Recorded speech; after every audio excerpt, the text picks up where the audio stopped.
चुनाव आचार संहिता लागू होने के बाद सुरक्षा एजेंसियां सतर्क।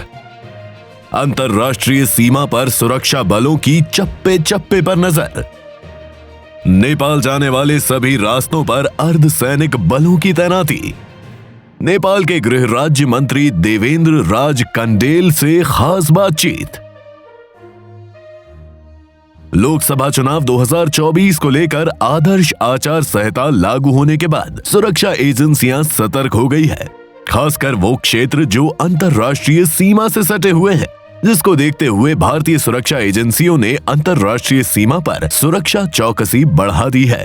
भारत से नेपाल जाने वाले सभी रास्तों पर अर्धसैनिक बलों की तैनाती कर दी गई है, जो एक एक व्यक्ति के आधार कार्ड को चेक करके दूसरे देश में प्रवेश करने की अनुमति दे रहे हैं। इसके अलावा बॉर्डर पर किसी भी तरह की आतंकी गतिविधियों में लिप्त होने वाले संदिग्धों पर पूरी नजर रखी जा रही है। भारत और नेपाल के बीच जो स्वागत द्वार बना हुआ है, वहां पर हाई डेफिनेशन के सीसीटीवी कैमरा लगाए गए हैं।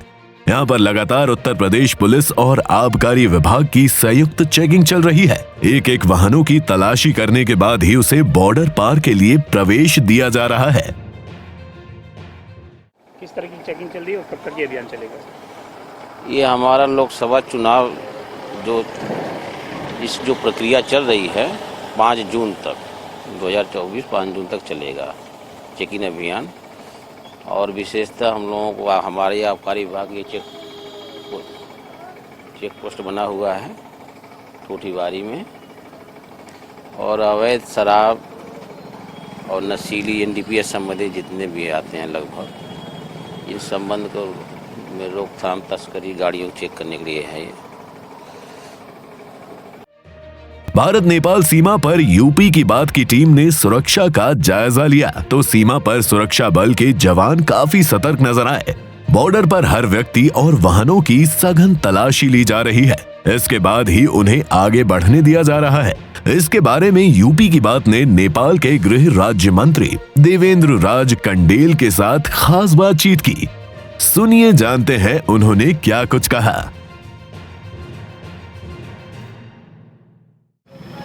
भारत और नेपाल के संबंधों को कैसे देखते हैं और जो भारत में इस समय राजनीतिक हलचल है उसके विषय में क्या कहना चाहेंगे? देखिए, भारत और नेपाल का संबंध न कोई सरकार न किसी का कोई प्रधानमंत्री या राष्ट्रपति को बनाने से बना हुआ है।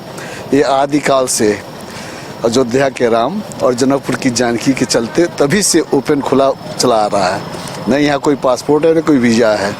और हम लोग का जो एक सांस्कृतिक संबंध है, जो धर्म और संस्कार है, सब एक ही है। और हम लोग चाहते हैं इस संबंध को और मजबूत बनाया जाए, आगे बढ़ाया जाए।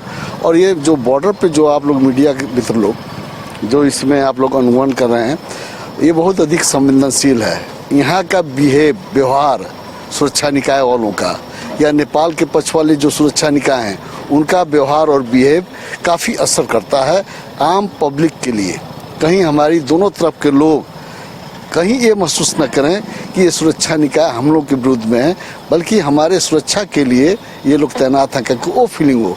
और जो गलत हैं, जो माफिया या स्मगलिंग करने वाले हों या जो विभिन्न गिरोहों से संलग्न हैं, आतंककारी हैं, आतंकवाद मचाते हैं, वो कभी भी आपके खुले इस जहाँ चेक हो रहा है, जहाँ काफ़ी कड़ाई हुआ है, वहाँ से नहीं आएंगे। खुला बॉर्डर है, इसलिए आम पब्लिक कहीं इस चेकिंग के चलते तकलीफ महसूस न करे और गलत व्यक्ति कहीं वो इसका दुरुपयोग न करें। कहीं गलत वो तो कहें कि हर जगह से निकल सकते हैं, इसलिए संवेदनशील जगह है। इसलिए हम लोग बहुत अपने व्यवहारों को बहुत संतुलित करके आगे बढ़ाना है और आम पब्लिक कहीं कुछ महसूस ये न करे कि कहीं हमारे साथ काफ़ी कड़ाई हो रहा है, चेक हो रहा है। क्योंकि गलत आदमी इस रास्ते से आएंगे और जो नेक आदमी है, जो अच्छा आदमी, वही सामने इस रास्ते से जाएगा। उनकी सुरक्षा और उनके कोई तकलीफ न हो, इस हिसाब से देखना चाहिए। भारत देश के प्रधानमंत्री नरेंद्र मोदी के विचारों से कितने सहमत, उनके कार्यशैली से कितने सहमत हैं आप? देखिए, आज इस समय चर्चा की मोदी की योगी दोनों जो कड़ी जुड़ा हुआ है और जिस तरह का सुरक्षा के क्षेत्र में हो या विकास के क्षेत्र में हो या विश्व के सामने जो पहचान बनाने में भारत और मोदी जी के नेतृत्व में जो सफलता प्राप्त हो रहा है, आज वो हम लोग भी पड़ोसी देश नेपाल के लोग उनको देखते हुए हम लोग को भी सीखना है। हमारे यहाँ अस्थिर राजनीति है, कब कौन प्रधानमंत्री बने नेपाल में कोई ठिकाना नहीं है, और कोलिशन की गवर्नमेंट बनती है, लेकिन यहाँ पे भी कोलिशन गवर्नमेंट है लेकिन स्थायित्व है। इसलिए जो स्थायित्व है तो इससे स्वाभाविक है विकास काफी गति से कर रहा है और वो हम लोग के लिए उदाहरण है। भारतवासियों के लिए क्या संदेश रहेगा आपका? अब नेपाल और भारत में भले ही बॉर्डर से हम लोग बटे हों, लेकिन हमारा धर्म, संस्कृति, रीति रिवाज सब एक है और इस संबंध में कहीं कोई आँच ना हो, कोई इस पे नजर न किसी का लगे और इस संबंध को हम लोग बरकरार रखें। बस यही मेरी शुभकामनाएं है।